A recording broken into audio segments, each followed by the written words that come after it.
Leo, hi, welcome to Mr. Queen PH. At ito ang inyong energy update for March 16 to 31, 2025. If you're interested in private readings, meron tayong link sa description at sa pinned comment. Paki-check nyo na lang information kung paano mag-book for a private reading. And please subscribe to our channel to show your support.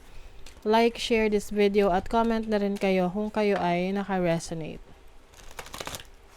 Okay, Leo, let's see.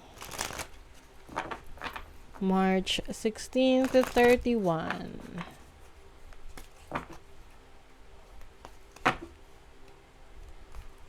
This is your overall energy, possible challenge, opportunity, blessing, money, energy, career, your health, and your love life. Bottom of the deck is the Champion of Pentacles. You are focused on building your foundation, especially sa career or anything related sa finances mo, sa business mo.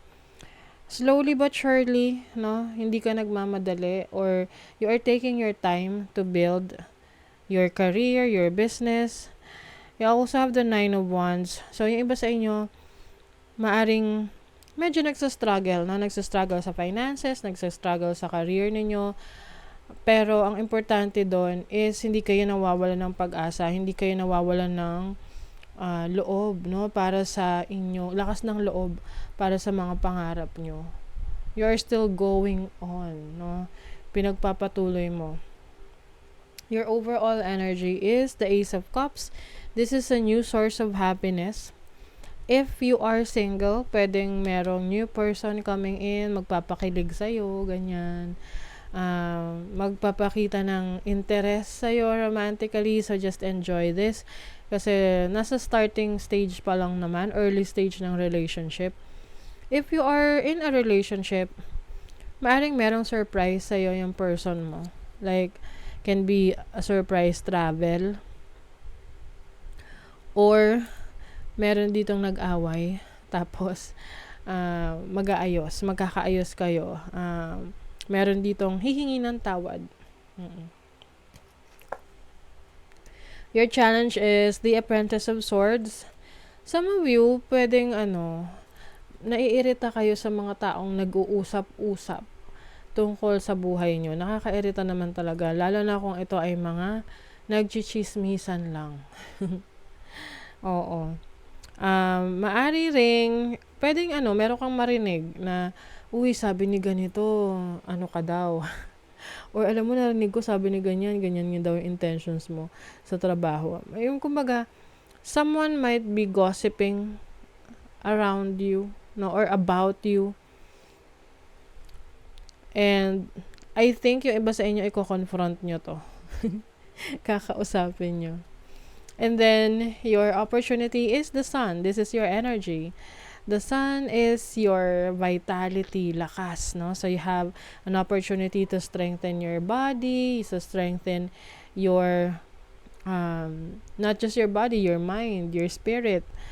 This is also clarity. So, meron kang opportunity na maging klaro sa'yo yung iyong desisyon, yung pipiliin mo.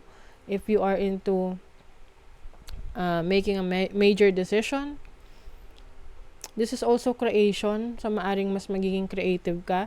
I see new beginnings, like a new project na nag-open sa'yo. Your blessing is the Apprentice of Pentacles. So, yeah, learning. Yung iba sa inyo, meron kayong creative project na kailangan nyong mag-aral. Kailangan nyong mag-research, kailangan nyong mag-self-study, mag-gather ng information. Or umattend ng training, ng seminar. Malaking tulong yan para sa inyong sinisimulan na project or business or career. Yan. And then sa money, you have the Ten of Cups, so may happiness.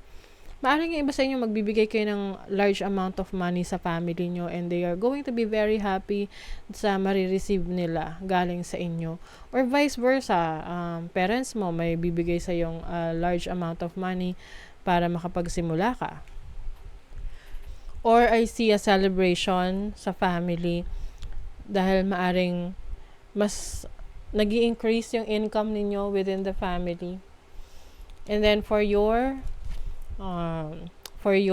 career, temperance, this is being patient. Maaring meron kang inaayos or hinihintay, let's say a promotion para sa trabaho. You need more patience kasi eventually maibibigay rin naman sa'yo yan. Hindi naman siya kailangang madaliin. Because you deserve it. No? You deserve mo yung promotion na to if you're looking for a promotion. And yung iba naman sa inyo, I'm sensing na meron ditong naghihintay ng tamang panahon para umalis sa trabaho or dun sa career path nyo. Parang tumatiming ganyan. So, you will know, malalaman mo kung ito na yung time para umalis. But for now, I think ngayong second half ng March, you will stay. Hindi ka muna alis. You will still gather information. You will still think about it kung practical ba na umalis. And then, sa health mo naman, you have the Ace of Swords. I think, yung pagbabasa ng libro, some of you mahilig kayo magbasa ng libro. It really enhances your brain. It really brings in peace para sa'yo. So, if you are medyo stressed, yung pagbabasa ng libro ang makakatulong sa'yo para matanggal yung stress or mas maging creative ka. I also see results. Maaring yung iba sa inyo nagpa-laboratory or meron kayong hinihintay na resulta ng isang procedure na ginawa sa inyo or test na ginawa sa inyo. So, you're going to receive it. Or maaring gagawin mo na finally. And then, your love life, you have the Eight of Swords.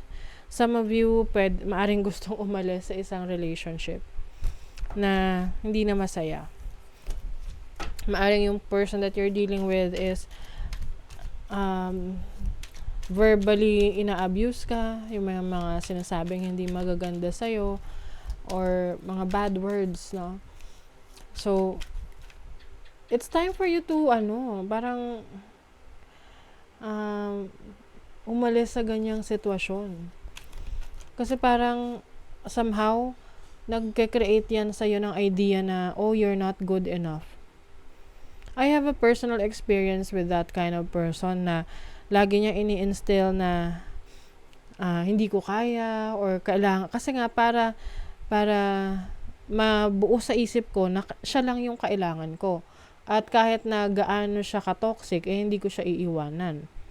'Di ba? Kasi, bini-brainwash niya ako na siya lang yung kailangan ko. So, parang I am giving away my power dun sa taong yun.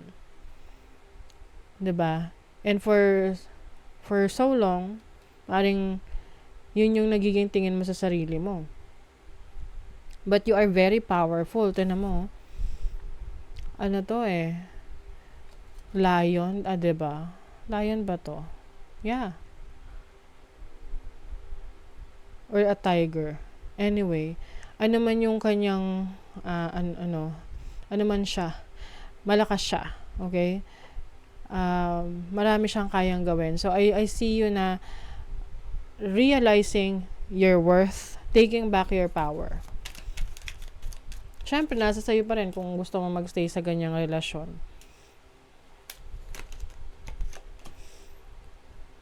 This is peace. I think you will find peace. You want to have a peaceful life. Kung meron mang taong gumugulo sa isip mo, then sa buhay mo, you're going to break free from that and focus on creating more para sa sarili mo.